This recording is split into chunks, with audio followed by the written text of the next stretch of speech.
la súplica de Pablo por Onésimo. Así es, Filemón capítulo 1, que es el único capítulo del libro de Filemón, versículos del 8 en adelante, ya que la introducción la hicimos en la lectura anterior, la lectura inductiva de esta fascinante carta que parece, no fácil de despreciar porque es muy chiquita. Yo quiero una carta más robusta, no quiero leer acerca de las profecías, quiero leer acerca de cosas instructivas para el alma. No te preocupes, hermano, porque una vez que entendamos bien esto, vamos a ver el compromiso a la cual somos llamados como hijos de Dios a participar. Ok, así que vamos a utilizar lo que ya hemos venido anunciándoles, que es justamente este material que tenemos acá. Lo tengo justo detrás mío como un pizarrón.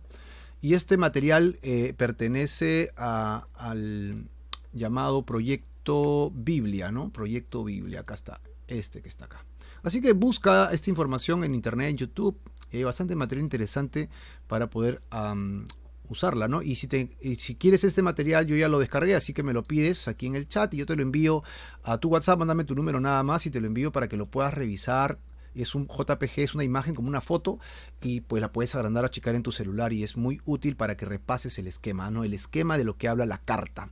¿De qué nos habla la carta Filemón, ¿no? Si me permiten, vamos a ir de frente ya a la introducción, un repaso, y entramos al tema de hoy. Correcto, la carta de Filemón, ¿ok?, fue escrita por Pablo, ¿ok? Y esta carta es la carta más corta que se puede encontrar en el Nuevo Testamento. Como ya les dije, es solo un capítulo, pero no te preocupes porque esta carta es súper explosiva. El objetivo de la carta, ¿cuál es el objetivo de la carta? El objetivo de la carta, ok, es que Filemón perdone a Onésimo y lo acepte como a un hermano. Es el objetivo para el cual la carta ha sido enviada, ¿no? ¿Por qué? ¿Quién es Filemón? ¿Quién es Onésimo? Y esos nombres, ¿por qué no pusieron Julio, Roberto, Marco, ¿no? Pascual? Ponen Filemón, Onésimo, nombres específicos. Acuérdate que estaba en la época romana, ¿no? Y estos nombres eran muy comunes en esa época. No te olvides de este objetivo, porque de eso se trata todo, toda la idea de esta carta. ¿Cómo empezó esta historia? Esta historia empieza con Filemón, un romano pudiente, ¿no? de mucho dinero. Obviamente era un patriarca, y él escucha el evangelio a través de la boca de Pablo. Se convierte al evangelio, ¿no? Se convierte a Jesucristo. Es interesante porque él estaba en Éfeso, no estaba en lugar de vivienda. Él no se encontraba en Colosas, sino estaba en Éfeso, seguramente haciendo algún tema turístico, un negocio, pues eso no lo sabemos. Al final de cuentas se convierte, que es lo más importante. Él entra en un problema, porque el reino de Dios basado en las Escrituras es diferente al reino humano en el cual vivimos. Es más, la época romana, que era un imperio, ¿verdad?, es totalmente distinta al mundo en que vivimos ahora mismo, ¿no? Que vivimos en democracia, que podemos disfrutar nuestra libertad, que podemos disfrutar de hacer lo que queremos, y nuestros hijos tienen posibilidad después de desarrollarse o no. Ya va a depender de cuánto esfuerzo le pongan o no. Esa es la libertad, pues, que no debemos soltar nunca, ¿no? La democracia. Así que es distinto. Y nosotros tenemos que saber que pertenecemos a un reino superior. Ese reino superior es el reino de Dios. Y ese reino tiene estatutos, principios de vida, tiene formas en las que Dios quiere que nosotros vivamos. ¿Cómo vamos a hacer eso?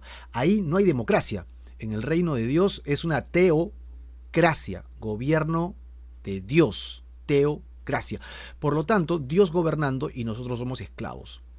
Todos somos iguales, ¿no? Porque nos ha creado a imagen de Dios, nos creó y quiere que le sigamos en todos los sentidos. Así que Filemón tiene que comenzar a cambiar todos estos conceptos junto con la iglesia Colosas, y entonces Pablo, preso, le va a enviar la carta a los colosenses, y como Filemón está allá en Colosas, va a aprovechar y envía también esta cartita aparte para él, ¿no? Es como una nota adicional a la carta a los colosenses, dirigida específicamente a este personaje llamado Filemón. Pero ¿por qué le envía esa carta, no? ¿Debido a qué le va a enviar una carta? Es un personaje que abraza la fe, que quiere caminar en Dios. Y entonces, ¿cuál es el problema con Filemón?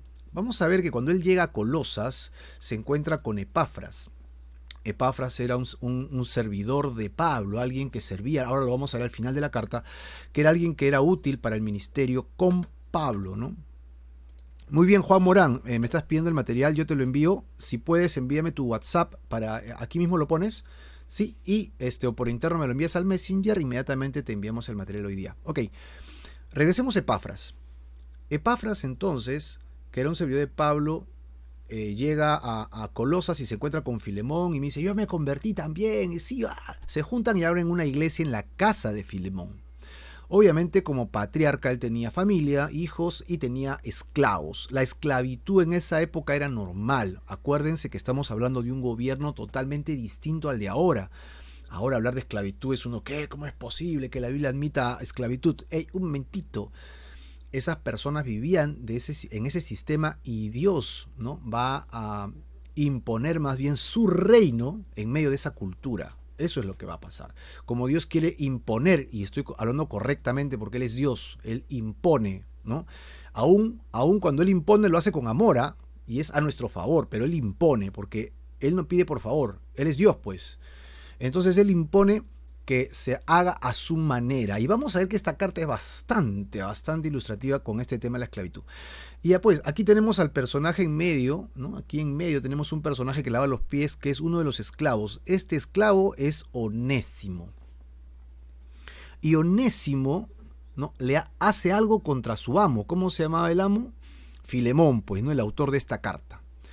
Correcto, así que Onésimo huye. No sabemos qué le hizo, pero debe haber sido algo grave para que él huya, ¿no? Y se escapa de su amo. ¿Ok? Y al huir de Filemón, luego se da cuenta que él ha cometido un grave error y necesita regresar a casa, necesita ser restaurado y se entera de que Pablo estaba preso y lo va a buscar. Pablo, ayúdame, por favor. Y Pablo no se enfoca tanto en resolver su problema de este momento, sino como más bien en ayudarlo a que él conozca una verdadera libertad, ¿no? La libertad en Cristo Jesús. Es decir, lo primero que hace Pablo es le predica el evangelio. Tú, antes que la libertad, antes que la muerte o no, antes que termines en la cárcel como yo ahora, tienes que preocuparte de que tu alma sea salva. Le predica la palabra, le predica el evangelio. Importantísimo, mira el concepto de Pablo, ¿eh? Y una vez que hace esto, él se convierte, ¿no? Onésimo se convierte al cristianismo y acepta como su amo, Filemón, pues la misma fe. Y es así como empieza la carta, ¿no? Ahora que ya el esclavo arrepentido, ok, van a enviar una carta a su casa, va a enviar a Onésimo, ¿no?, su esclavo arrepentido, para que lo acepte. Así que la carta empieza hablando cosas de agradecimiento, una oración inicial. Pablo apela mucho a su amor, ¿no?, y a su justicia, que es muy conocida, su fidelidad, a su fe, que es muy conocida alrededor de todos, y él agradece eso de Filemón. Filemón, agradezco a Dios por tu amor y tu fidelidad, y ruego que la comunión de tu fe llegue a ser eficaz por el conocimiento de todo lo bueno que hay en ustedes mediante Cristo. La palabra comunión que utiliza aquí Pablo, ¿ok?, es la misma palabra que se utiliza para koinonía. Y esta palabra es resaltante en este capítulo porque la palabra koinonía es una unidad, son personas que se unen, se juntan con un propósito. Y el propósito básicamente es adorar a Dios. ¿Te juntas para qué? Para tomar un tecito. Ya, ok, pero el tema ¿quién es? Dios, ¿no? Jesucristo a través de Dios. No, voy a juntarme para hacer deporte, sí, pero siempre orando y siempre encontrándote en esa reunión que Dios está presente. Siempre es una koinonía cuando Dios está presente. Amén. Me voy a sentar para hacer un estudio, pero Jesucristo tiene que estar presente. Ahí está. Es diferente a juntarte a hacer lo mismo, pero sin Jesucristo. Eso ya no es koinonía, eso es cualquier otra cosa. Así que esta palabra que es compartir, participación, junta, mutua, unida, relacionada, es importante porque es la palabra en la que Pablo va a resaltar el hecho de que Onésimo en esa koinonía acepte el retorno, ¿no?, de su esclavo perseguido, de su esclavo que se había escapado. Así que todos los seguidores de Jesús son compañeros, ¿no? Deberíamos participar de la koinonía. O sea, Dios quiere que los hijos de Dios tengamos una salvación personal con Dios, es cierto, ¿sí? Pero Él, una vez que nos salvamos personalmente con Él, a través de su sangre, Él quiere que yo tenga una participación. Yo no puedo estar solo. Dios ha creado la iglesia para eso. Sí, una iglesia defectuosa, una iglesia con personas como yo, como aquí, como allá, como acullá, con todos sus defectos, efectivamente, porque el que es perfecto es Dios. Nosotros todos estamos buscando la perfección en Cristo Jesús. Por lo tanto, necesitamos de una congregación, la comunión y la coinonía es importante, importantísimo, ¿no? Y entonces debemos compartir este regalo que es la gracia, el regalo de la vida eterna en Cristo Jesús. Ok, así que esta palabra es muy importante. ¿Ya tienes la idea de la introducción? Sí, perfecto. Y hoy día vamos a hablar acerca del versículo 8 al 20, si podemos acabamos todo el capítulo, que es ya la petición específica de Pablo a Filemón. Ok, Onésimo se ha convertido ahora en un hijo de Pablo. Vamos a ver las palabras que utiliza Pablo cuando leamos en la carta, ¿no? Lo considera como un hijo, ¿ok? Y este conflicto de esclavo dañando a su amo y huyendo debe arreglarse. Acuérdate que un esclavo tiene una significancia de pertenencia. O sea, Pablo no se lo podía quedar porque literalmente, legalmente, ¿no? Onésimo tenía dueño. No te lo podías quedar. No, ahora me quiero quedar contigo, Pablo. Ah, ya quédate conmigo, no te preocupes. No, un momentito. Legalmente, Onésimo tiene dueño y él tiene que regresar con su dueño. Ahora, si el dueño lo quiere devolver y que se quede conmigo, bien, ¿no? Porque me eres útil, ¿no? Realmente me eres útil para el ministerio, Onésimo. Pero no dependía de Pablo, así que tenía que regresarlo. La petición entonces de Pablo, la carta te va a fascinar, Pablo es sumamente, pues más allá de inteligente, me refiero que él es sagaz, él es intrépido, él no exige pero pide, ¿no? Y pide pero con amor, pero conectado con lo que tú le debes. Y vamos a ver que no suena mal como lo pide Pablo, pero esto me va a llevar también a un punto de compararme en esta carta con quién me identifico más, con Pablo, con Onésimo o con Filemón. Yo no sé hasta ahora con quién tú estás sacando líneas, ¿no? Yo me comparo con Epafras, no, pues, con estos tres compárate ahorita, ¿no? En esos tres personajes que son los icónicos en la carta. Pablo, Onésimo o Filemón. ¿Con cuál de los tres te compara más? Y seguro cuando vayamos leyendo, ya, me comparo más con este o el otro. La petición de Pablo es recibe a Onésimo ya no como esclavo. Esto es increíble porque le estás pidiendo algo que no es lógico en esa época, ¿no? Sino como, más que un esclavo, como un hermano amado en el Señor. Y entonces el dueño de este esclavo que ha huido dice, lo que Pablo me está pidiendo es extraño. ¿Cómo voy a aceptar yo a un esclavo como un hermano? No tiene lógica en el pensamiento romano.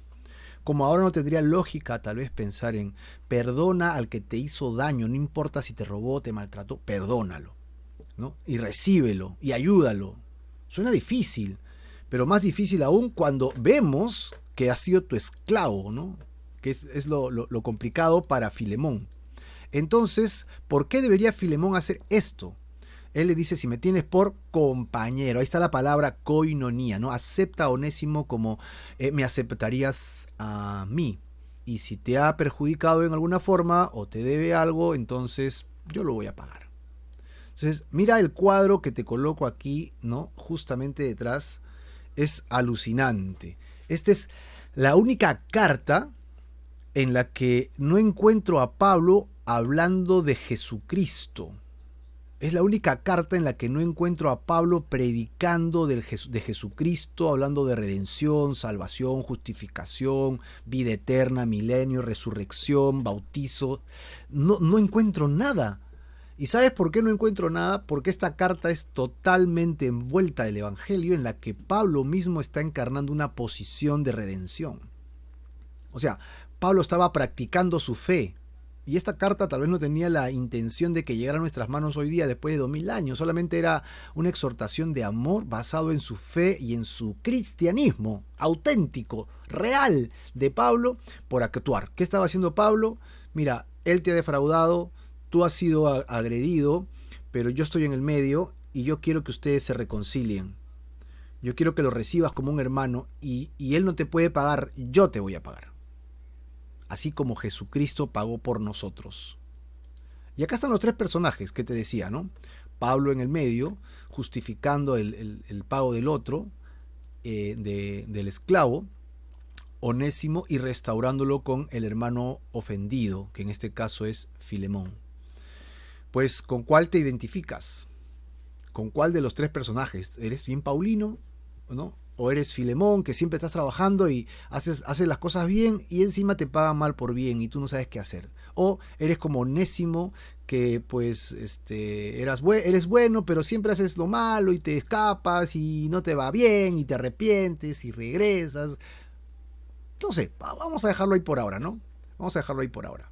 Muy bien, regresemos a este esquema para terminarlo, y me encanta este primer punto de reconciliación porque cita pues el libro de Corintios, 2 Corintios capítulo 5, verso 19, donde dice que Dios estaba en Cristo reconciliando ¿a quién? Al mundo, ¿no? Al mundo con Cristo. Es decir, la reconciliación con Dios solamente es a través de Jesucristo en la cruz. Así que con Él mismo, no tomando en cuenta a los hombres sus maldades, iniquidades, falsedades, no tomando al hombre su maldad, sino que en Cristo Jesús somos limpiados de nuestros pecados. Así que la primera palabra es reconciliación y la segunda es la palabra koinonía, que ya la hemos desarrollado, ¿no? Ellos, tanto Filemón como Onésimo, son iguales delante de Dios, compartiendo la misma necesidad de redención, de perdón de pecados. Aunque Pablo no dijo para nada esta palabra, es increíble cómo salta, ¿no? Estas condiciones de restauración.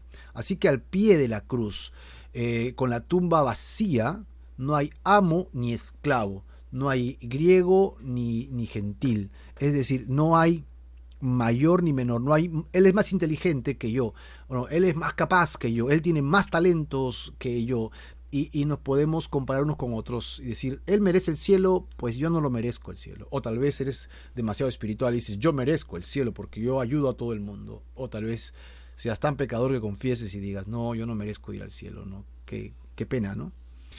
Pues, hermano, a los ojos del Señor todos somos pecadores. No importa el nivel de pecado que hayas cometido, a los ojos de Dios hemos defraudado a Dios. Y Dios desea perdonar a toda la raza humana, no quiere que nadie se pierda, quiere que todos procedan al arrepentimiento. No importa tu condición socioeconómica, social, no importa si eres pobre, rico, no interesa, porque Dios no está atrás de esas cosas, Dios está atrás de tu corazón. Eso es lo que más le interesa a Dios, que haya paz en tu alma y en tu corazón. Ahora, Colosenses capítulo 3, versículo 11, nosotros leímos allí que en la nueva familia de Dios no hay distinción, ¿ves? Ni entre griego, ni judío, ni circunciso, ni incircunciso, ni bárbaro, ni escita, esclavo, libre, sino que en Cristo, ¿no? Sino que Cristo es todo y en todos. De tal manera que todas las personas que vengan a Jesucristo pueden encontrar redención, salvación y vida eterna. Vida eterna solamente en Él. ¿Te encantó el esquema? A mí me fascinó, ¿no? A mí me encantó este esquema, está bastante simple y obviamente hay que leerlo. Bueno, y acaba, si Dios quiere, acabaremos hoy día pues con la despedida final, ¿no? La despedida final. Nada, vamos a la lectura de la palabra, vamos a la lectura del tema de hoy día. Oh, perdón, tengo esto aquí. Ya, es un lapsus. Y yo tengo aquí, he transcrito estos versículos de hoy en la versión Reina Valera del 60. Tú puedes usar tu versión y por ahí tal vez yo pueda ir a otra versión buscándolo en mi texto digital que tengo acá, que es el eSword. ¿Ok? Para compartirlo contigo. La idea es que leamos inductivamente y vayamos aprendiendo cosas de este tema. Lo primero que encontramos es la súplica de Pablo por Onésimo. Ok, él dice, por lo cual que ya lo hemos dicho, ¿verdad? Él venía hablando de la participación de su fe, que él es alguien que se mueve por amor, que se mueve por fe, que está lleno de la gracia, y que él es útil en la iglesia. Y después de decirle todo eso, dice, por lo cual, aunque tengo mucha libertad en Cristo para mandarte lo que te conviene, ¿ok? Más bien te ruego por amor, siendo como soy Pablo, ya anciano y ahora además prisionero de Jesucristo. Te ruego por mi hijo Onésimo, a quien engendré en mis prisiones, el cual en otro tiempo te fue inútil, pero ahora a ti y a mí nos es útil. Verso 12. El cual vuelvo a enviarte, pues recíbele como a mí mismo. Yo quisiera tenerle conmigo para que en lugar tuyo me sirviese en mis prisiones por el Evangelio. Pero nada quise hacer sin tu consentimiento, para que tu favor no fuese como de necesidad, sino voluntario. Porque quizá, para esto se apartó de ti por algún tiempo, para que le recibieses para siempre. No ya como esclavo, sino como más que esclavo, como hermano amado.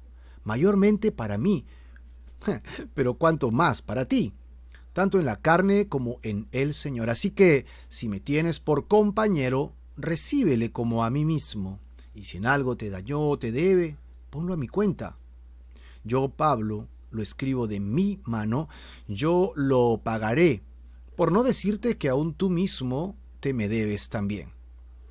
Sí, hermano, tenga yo algún provecho de ti en el Señor, conforta mi corazón en el Señor. Te he escrito confiando en tu obediencia, sabiendo que harás aún más de lo que te digo, y empieza la despedida de la carta. Qué simple, la carta es muy cortita, versículo 22 al 25. Prepárame también alojamiento, porque espero que por sus oraciones os seré concedido. Te saludan Epafra, Marcos, Aristarco, Demas y Lucas. Epafras, mi compañero de prisiones por Cristo Jesús. Y Epafras es justamente el que mencionamos en nuestro bosquejo, ¿verdad? Que fue quien era amigo de Filemón, ¿no? Epafras y Filemón. Muy bien, entonces dice, mis colaboradores.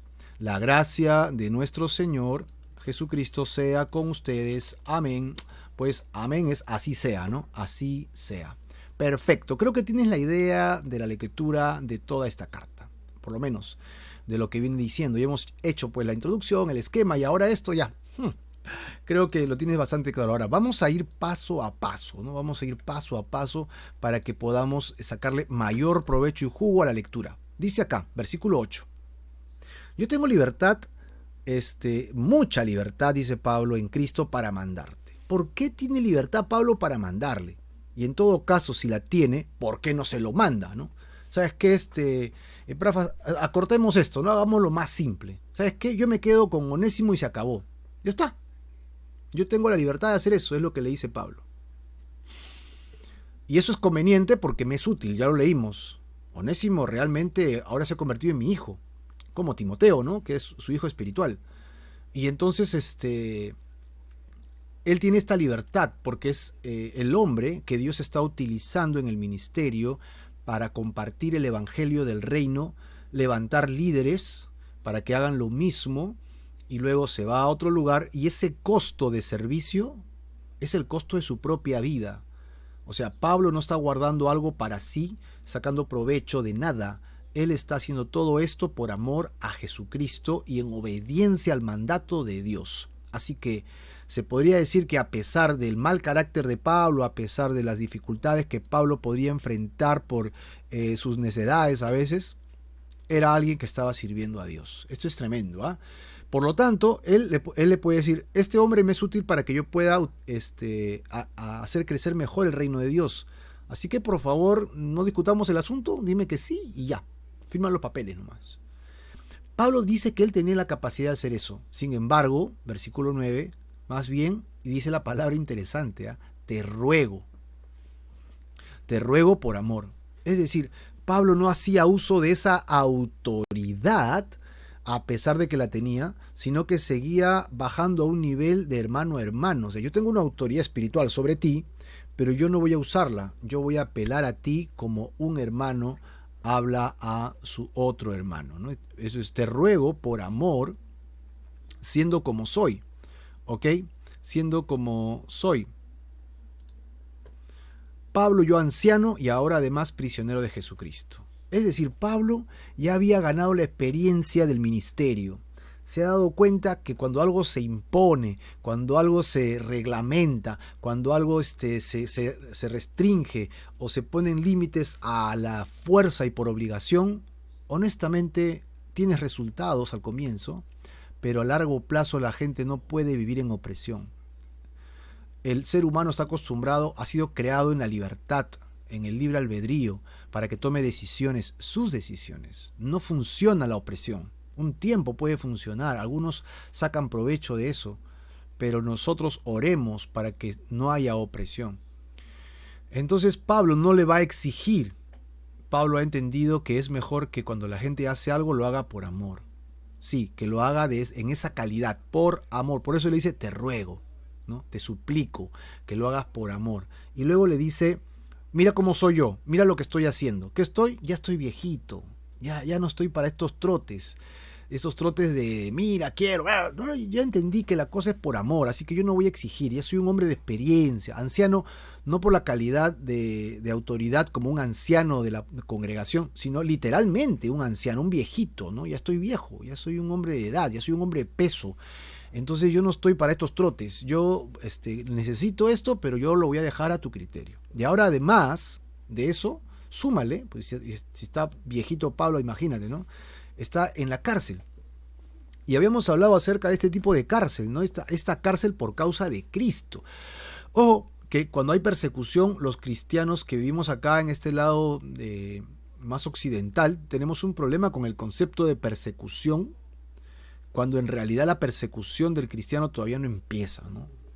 Dios quiera que no lo veamos, pero si viene, estate preparado porque va a llegar en algún momento la verdadera persecución, en la que toman tu vida, te quitan tus cosas, ¿sí? Hay movimientos y pensamientos pseudopolíticos en el mundo que no aceptan el cristianismo, y el que es cristiano lo van aplacando hasta que tienen todo el poder y simplemente luego no puedes orar, no puedes leer, no puedes estudiar la palabra de Dios en grupo, está prohibida las iglesias.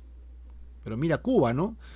El párroco, el pastor, el líder espiritual tiene que mandar su prédica antes para que lo revise el Estado a ver si lo que va a predicar está bien. Solamente para que tengas una idea, ¿no? Es decir, acá nosotros en estos países de Sudamérica casi no hay persecución.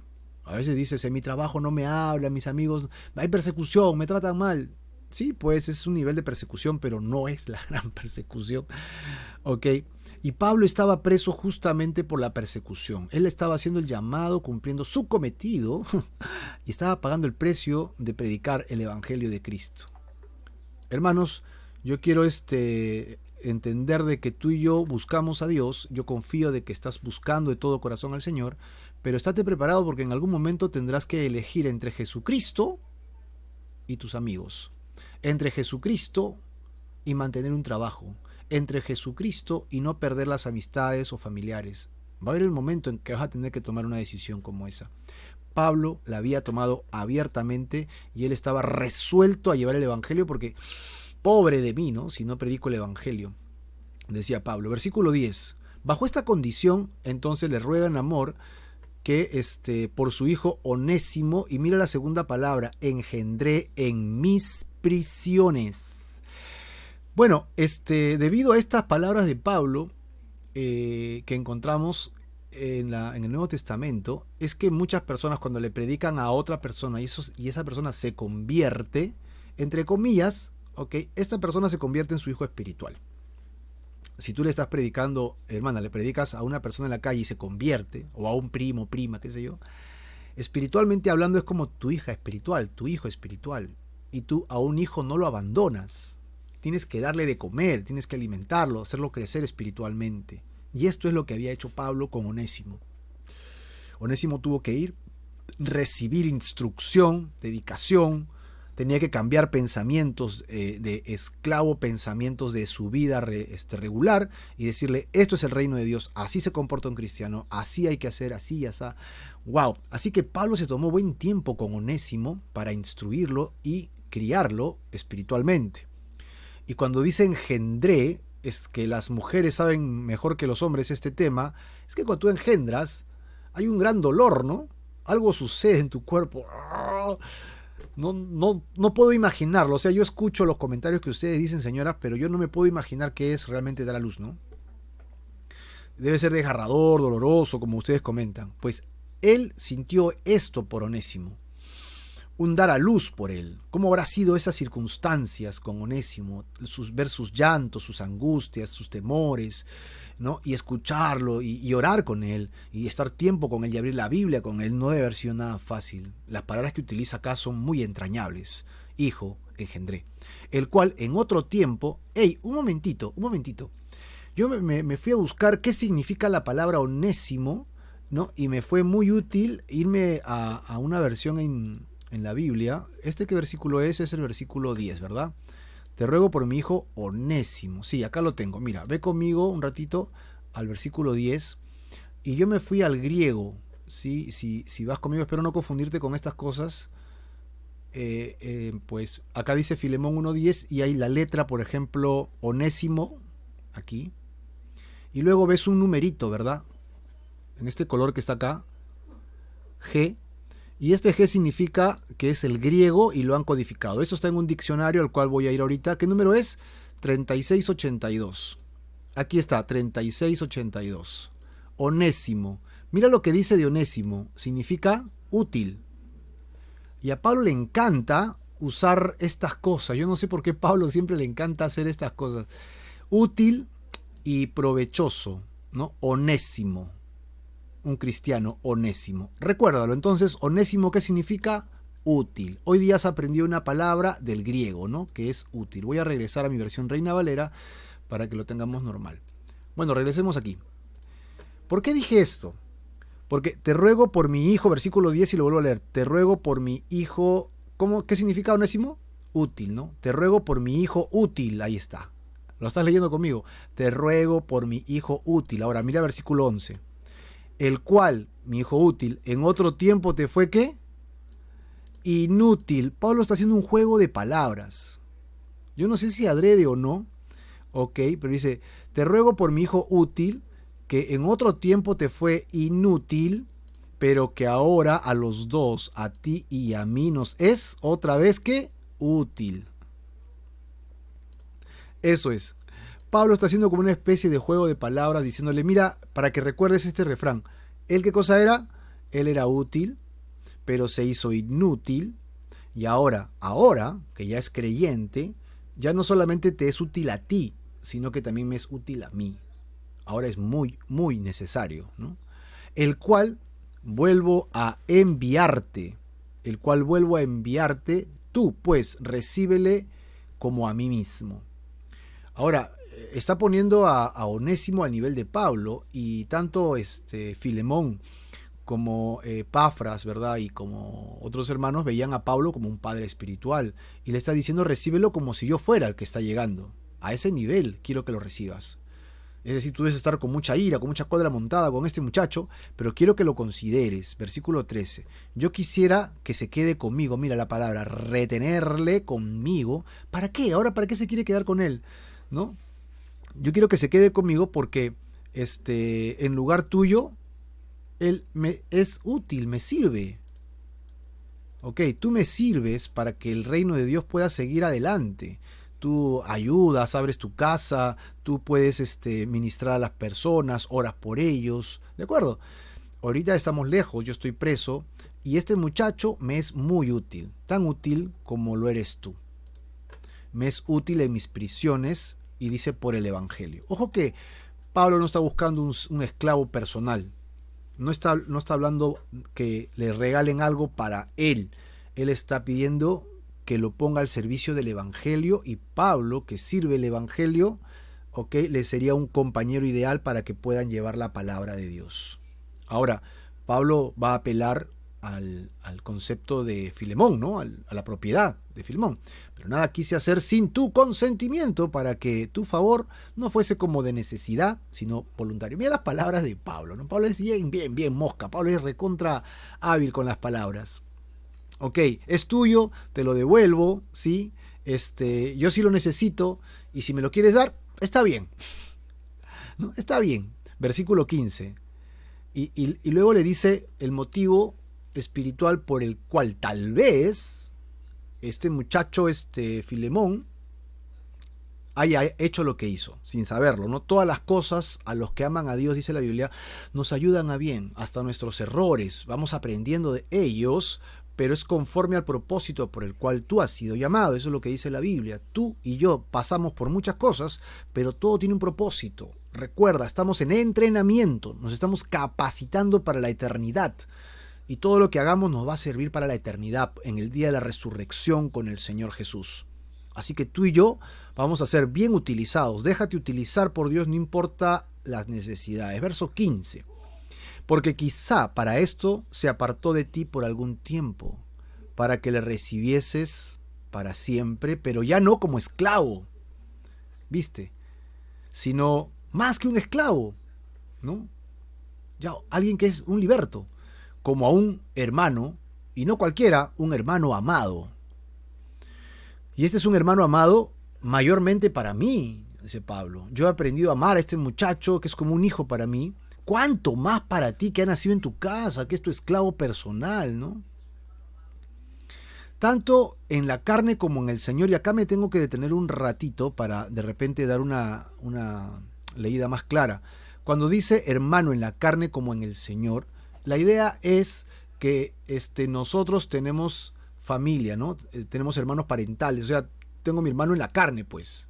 Tenemos el mismo papá, la misma mamá, en el mejor de los casos, y él es mi hermano, quiera o no quiera, pues, ¿no? Nacimos de los mismos padres y somos hermanos. Algunos se aman, otros no se aman, otros se ven cada rato, otros no se quieren ver, ya ese es otro asunto, pero es tu hermano. Normalmente la idea es, pues, que tú quieres a un hermano toda la vida, ¿no? Yo tenía muchas diferencias con mi hermano, pero si le pasaba algo, yo estaba preocupadísimo, yo hacía cualquier cosa para ayudar a mi hermano, porque era mi hermano, ¿no? Y yo sentía que pasaba lo mismo. A veces no nos hablábamos muchos años, pero pasaba algo y ¡pum! Él estaba ahí atento, ¿no? De repente no decía nada, pero yo sabía que él estaba allí soportando conmigo. Era interesante. Bueno, mi hermano ya falleció hace unos años, ¿no? Así que ya por el lado de mi mamá soy hijo único. Así que ahí están los hermanos en la carne. Y por el otro lado dice como en el Señor. Es que la Biblia dice que cuando tú te conviertes a Dios, te arrepientes de tus pecados, pones tu fe en Jesucristo, el Señor te adopta como hijo suyo. Somos, dice el libro de Efesios, somos adoptados para ser hijos de Dios. Jesús es el Hijo por excelencia, es el Hijo de Dios. Amén. Pero nosotros somos adoptados, hijos suyos. Esto es fabuloso, es genial. ¿Por qué? Porque Dios ya no nos ve como criaturas pecaminosas, sino como hijos. Y nos quiere hacer crecer como hijos espirituales suyos. Así que hay dos hijos. ¿No? Hay dos hermanos, perdón. Los que hemos nacido de los mismos padres y los hermanos que hemos nacido de nuevo en Dios. Así que tú eres mi hermano, tú eres mi hermana. Porque tenemos el mismo padre espiritual, el mismo papá. Y yo tengo mis hermanos, tú tendrás tus hermanos, ¿verdad? Y entonces Pablo lo está colocando a Filemón en un nivel tanto parental como espiritual, en un nivel de hermandad irrompible, que no debería ser quebrado. Así que, versículo 17, si me tienes por compañero, ¿no? Otra vez Pablo estaba apelando al sentido de participación, ¿no? de fe, de actuar de Filemón, y le está diciendo, si tú me tienes a mí por alguien digno de ser compañero de milicia, compañero de batallas espirituales, ¿no? Que tú que caminas conmigo en la fe, y si en algo, versículo 17, si me tienes por compañero, recíbele como a mí mismo. ¿Recuerdas el verso 17? El versículo 12 es exactamente igual, recíbele como a mí mismo 2 veces. En el verso 12 lo dijo, ahora lo vuelve a repetir. Recíbelo como si fuera yo. Verso 18. Ahora Pablo se va a poner en una situación como la que Jesús hizo. Porque Filemón no tiene cómo pagar y tampoco tiene cómo resarcir lo que ha hecho. Tiene que pagar, pero no puede. ¿Qué habrá robado? ¿Qué habrá hecho? No sabemos. Pero mira cómo lo pone, como sí hizo algo, ¿verdad? Y si en algo te dañó o te debe, ¿no? Tú sabes la historia mejor que yo, en otras palabras. Entonces ponlo a mi cuenta. Yo, Pablo, lo escribo de mi mano. O sea, esto no fue una carta con un amanuense que me ayudó a escribir como la de los colosenses. Esto la escribo personalmente para ti, no estos versículos, estos 25 versículos. Yo, Pablo, lo escribo de mi mano. ¿De dónde lo va a pagar Pablo? Si Pablo no tiene un trabajo como zapatero, como ingeniero, Pablo se dedica al evangelio 24 horas al día. ¿De dónde va a sacar plata a Pablo para pagar lo que le haya robado Onésimo a Filemón? La verdad es que no tengo idea. Lo que yo sé es que Pablo predicaba el evangelio y las iglesias de Macedonia, las iglesias de Corintio, menos, ¿no? Las de Jerusalén, le enviaban un bono para que él pudiera comer, para que tuviera para sus pasajes, para que no le falte para sus zapatillas, para que no le falte para sus jeans, para que no le falte para su ropa, para que no le falte para que tenga dónde dormir. Es decir, la gente que había recibido el Evangelio y era ministrada por Pablo, se preocupaba por Pablo para que a Pablo no le falte nada. Así que incluso Pablo apela en eso en Corintios, ¿no? Le dice que cuando alguien le da un don a él, hablando de una ofrenda para su sustento, es como una ofrenda que es puesta en un banco celestial. Y Dios lo toma en cuenta y que Dios se va a encargar de bendecirlos. Búscalo en Corintios. Así que Pablo recibe esas ofrendas como un sacerdote judío, recibe ofrendas del pueblo y cuidan a sus sacerdotes. Eso es lo que estaba diciendo Pablo. Yo no tengo plata, pero yo estoy seguro que si él te debe, yo te pago. Y Onésimo me dice, ¿y tú no vas a sacar plata? ¿No? ¿De dónde me vas a responder eso, Pablo? Y Pablo puede levantar los hombros y decir, tú no te preocupes. Porque si él está en el plan de Dios y él te debe algo y tú quieres cobrarle, yo te lo voy a pagar. El Señor va a proveer para pagar eso. Y eso es andar por fe, ¿verdad? Es como camina nuestra iglesia, Capilla, Calvario, fe. Así nos llamamos. Porque todo lo que estamos haciendo lo hacemos por fe. Todos estos programas, todas estas cosas que hacemos, lo hacemos por fe, hermanos. Amén. Y todos nosotros participamos para que estas cosas sucedan y Dios bendice a su iglesia, te bendice a ti y nos bendice a todos y el evangelio se sigue predicando y los hermanos y hermanas siguen creyendo. Hay personas que vienen al redil, están conociendo a Jesucristo y son salvos por medio de la gracia de Dios porque la palabra se sigue predicando. Gloria a Dios. Entonces no paramos, no lo dejamos. Pablo era un hombre de fe, como dice Betty acá, ¿no? Muy bien. Charita dice, gloria a Dios, ¿no? Y bueno, Betty también nos comenta y nos dice, Onésimo fue moldeado por Pablo según la palabra de Dios. Eso es, fue moldeado por la palabra de Dios, no por los caprichos de un hombre, sino para que sea un siervo de Dios. Yo pagaré, dice Pablo, como Jesucristo pagó por nosotros también. ¿Recuerdas? Tú y yo somos deudores de Dios. No podemos pagar el precio de nuestra redención y salvación. Es imposible, no hay cómo. Es casi como Onésimo. Fuimos creados para ser útiles.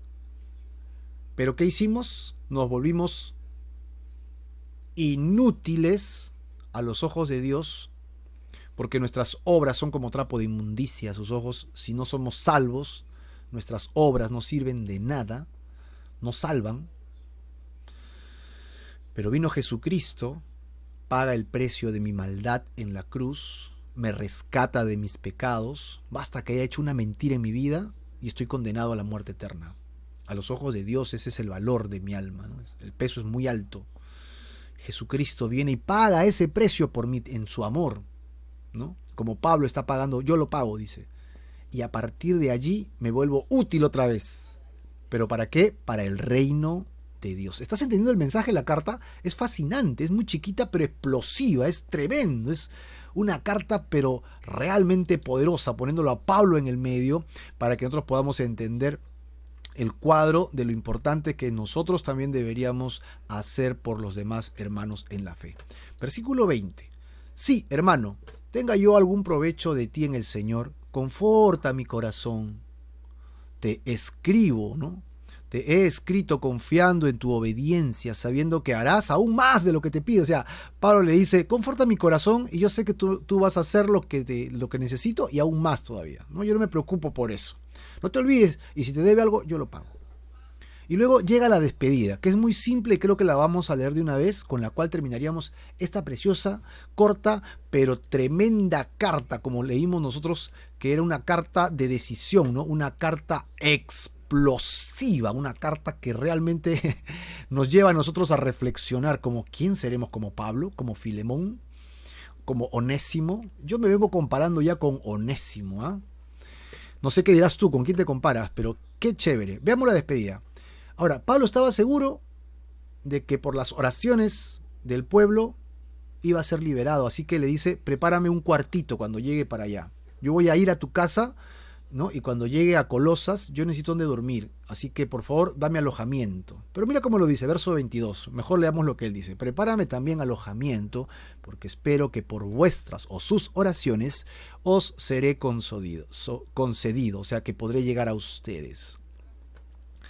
Te saludan y menciona 5 nombres y luego le dice que todos ellos son sus colaboradores, y entre ellos Epafras, que es el conocido justamente de Filemón. Epafras, mi compañero de prisiones por Cristo Jesús, con el que está él. Marcos, que ya sabemos que es Juan Marcos, es el autor del Evangelio. Es el sobrino de Bernabé, que eran levitas, y su mamá se llamaba María, que tenía un aposento alto en Jerusalén. ¿Qué tal coincidencia? ¿Has escuchado el aposento alto alguna vez? Es muy curioso que todo esto esté alrededor siempre de los cristianos que sirven, ¿no? Marcos, luego Aristarco, Demas y Lucas. Lucas es el médico amado. Hay que diferenciar el médico amado del discípulo amado, ¿verdad? Lo tienes diferenciado. El discípulo amado es el apóstol Juan, discípulo de Jesús. Y Lucas es el médico amado, alguien que se convierte por la predicación de Pablo, ¿no? Lucas tenía un amo, también se pretende que Lucas era un esclavo y era médico. Imagínate cómo era diferente ahora la cultura, ¿no? Los médicos eran esclavos, los esclavos eran médicos. Y es enviado para hacer un análisis del Evangelio, y es por eso que él, cuando escribe su carta a Teófilo, su amo, le envía la carta al excelentísimo Teófilo y le dice: me quedo para continuar, como tú me dijiste, con la historia. Y le envía su Evangelio según Lucas. Y se queda para continuar con la historia que ya acabó después de la muerte, resurrección y ascensión de Jesucristo, prometiendo su regreso. Ok, para luego ¿qué? Continuar con la historia, y se encuentra con Pablo en el camino, se convierte y comienza a caminar con Pablo. Y entonces él escribe el libro de Hechos. Mira los personajes que están alrededor de Pablo. Ahora, él termina diciendo: la gracia, el regalo que no merecemos de nuestro Señor Jesucristo, sea con ustedes, ¿no? O con vuestro espíritu. Sea con vuestro espíritu. Amén, o así sea. Un gran así sea. Amén significa que se haga conforme a esto, ¿no? A lo que estamos diciendo. En este caso, ¿qué es? Que la gracia esté contigo o con tu espíritu. Tremenda carta que acabamos de leer. Tremenda carta de Filemón que acabamos de desarrollar. Yo quisiera que analices con qué personaje te identificas más. Yo me identifico con Onésimo, alguien que fui creado para ser útil, pero me perdí en mis pecados. Y luego el Señor vino y mandó a su Hijo Jesucristo para que yo fuese útil otra vez. Pablo es como un Jesús, Filemón como un hermano dañado, y Onésimo como los humanos creados útiles. Nos perdimos, pero podemos volver a ser útiles en Cristo. Y eso es lo que soy en Cristo Jesús. Alguien que fui desechado, ¿no? Y que ahora he sido retomado por la sangre de Jesucristo y soy hijo de Dios. Si te sientes igual, yo te animo a orar ahora y entrégale tu vida a Dios. Y si eres hijo de Dios, entonces sé útil al Señor. Dios, te entregamos este tiempo que hemos participado, hemos orado, hemos leído inductivamente esta carta, y te pido, Señor, por favor, que nos guíes a través de nuestras vidas a servirte de manera útil, conforme a tu palabra, conforme a tu verdad, no conforme a los caprichos de los hombres, sino conforme a tu maravillosa voluntad en nuestras vidas. Te entregamos nuestros corazones y pensamientos, nos arrepentimos de nuestros pecados y te pedimos, Señor, que te entronices en nuestro corazón. Queremos prometerte que vamos a poner nuestro esfuerzo en ya no seguir los caminos del mal, de la oscuridad, del pecado, del rencor, la ira, la envidia, la codicia y más cosas. Queremos luchar contra ello, pero necesitamos que tú nos ayudes. Envíanos tu Espíritu Santo a que more en nuestro corazón, sálvanos y danos vida eterna en Cristo Jesús. Solo en Él tenemos la vida y la paz que puede consolar nuestras vidas. Señor, amén y amén. Muy bien, queridos hermanos, vamos a hacer un resumen del libro de Filemón. Vamos a tomar unos minutos finales a ver qué tal, aprendimos o no aprendimos acerca de esta carta. Esta carta fenomenal que nos da mucha instrucción acerca del perdón y la restauración, ¿no? La restauración en nuestras vidas. Pablo tenía a un amigo en Colosas que tenía un esclavo que había huido, y ahora este esclavo se había convertido en las cárceles de Pablo. Pablo lo consideraba un hijo espiritual. Ahora que va a enviar una carta a Colosas, entonces envía una pequeña postal escrita de puño y letra de Pablo para Filemón, el dueño de este esclavo, y le va a pedir que lo reciba con bien. ¿Ok? Él le va a decir, recíbelo como si fuera tu propio hermano, cosa que es inaudita en el pensamiento romano. Y Pablo se pone en el medio y le dice, si él te debe algo, yo lo voy a pagar. Yo lo voy a pagar y recíbelo, porque tenemos que entender que hay reconciliación. Dios quiere reconciliarte a ti con Él, y Dios quiere que te reconcilies con tus hermanos también. Dice la Biblia en 2 Corintios 5:19, Dios estaba en Cristo reconciliando al mundo, ¿no?, con Él mismo a través de Jesús, no tomando en cuenta a los hombres sus malos pensamientos, sus pecados. Así que hay una reconciliación de por medio a través de la koinonía, que es la unión de los creyentes en torno al eje de Jesucristo. O sea, Jesucristo es el centro de todo. ¿Ah? Si te juntas con alguien, con otro hermano en la fe, Cristo siempre debería estar en el medio y estás haciendo koinonía. Así que todos somos iguales. Como dice Colosenses, en la nueva familia de Dios ya no hay distinción entre una u otra persona, ni esclavo ni libre, sino que todos somos en Cristo Jesús y por Él. Así que no hay esclavo ni libre en la cruz y en la tumba vacía del Señor Jesucristo. Todos tenemos la posibilidad de encontrar redención, salvación y vida eterna. Ese es el esquema de esta carta, y Pablo empieza diciéndole en el versículo 8 que aunque él le puede dar órdenes para que haga lo que es bueno para el reino de Dios, en el versículo 9 y 10 le dice que le ruega por Onésimo, y descubrimos nosotros que la palabra Onésimo significa útil. Sí, la palabra Onésimo significa alguien que es bueno para que te sirva, es útil. Luego le dice que él lo engendró en las prisiones como un padre, una madre, un hijo, ¿no? Pero un padre que sale de sí mismo, este pequeño hijo, y ahora es su hijo espiritual, ¿no? Versículos 9 y 10. Yo soy un anciano, soy un prisionero, yo no quiero imponerte nada, pero quiero que sepas que es como mi propio hijo Onésimo, útil. Y acá en el versículo 11 hace un juego de palabras interesantísimo, ¿no? Porque este Onésimo que te era útil, ¿no?, el cual en otro tiempo te dejó de ser útil, ya te era inútil, pero ahora es útil otra vez a ti, pero también a mí. Así que en este versículo 11 creo que encerramos la idea interesante de la redención, del pago, del haber sido perdidos y poder ser restaurados, el pago de Jesucristo para ser restaurados en nuestras vidas. Tú y yo hemos sido creados para ser onésimos, ser útiles. Dios nos ha creado para que le sirvamos y le seamos útil a Él. Pero nosotros nos descarriamos. Cada uno se apartó por su camino. Cada uno hizo lo que mejor le parecía, sin consultar a Dios, como si fuéramos dueños de nuestro destino. Y entonces nos convertimos en inútiles para el reino de Dios. En eso nos convertimos, en inútiles. Pero entonces viene Jesucristo y restaura mi relación con Dios en la cruz del Calvario. Y es allí donde Dios me llama para que le sirva y le sea otra vez útil. Le sea útil a Dios, pero no solo a Dios, sino también a mis hermanos en la fe, ¿no? En el versículo 12 te dice, te lo envío y recíbelo como a mí mismo. En el versículo 13 le dice, quisiera más bien que se quede conmigo porque me es útil en el Evangelio, ¿no? Se ha convertido en alguien realmente prescindible. En el verso 14 le dice, pero yo no me lo puedo quedar porque es tuyo, es tu pertenencia, es un esclavo, ¿no? Así que voy a apelar a tu buena voluntad. El versículo 15 le viene diciendo a él, tal vez todo pasó para que él se convirtiera y regresara otra vez a ti.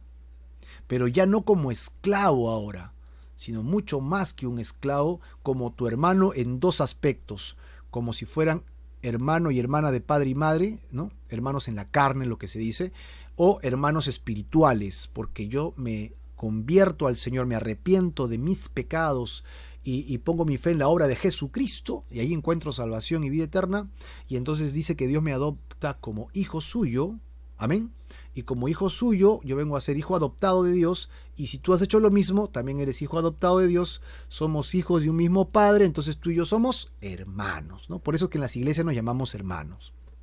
Pero me gusta más llamarte por tu nombre, ¿no? Porque a mi hermano en la casa yo no le digo hermano, yo le llamo por su nombre, ¿no?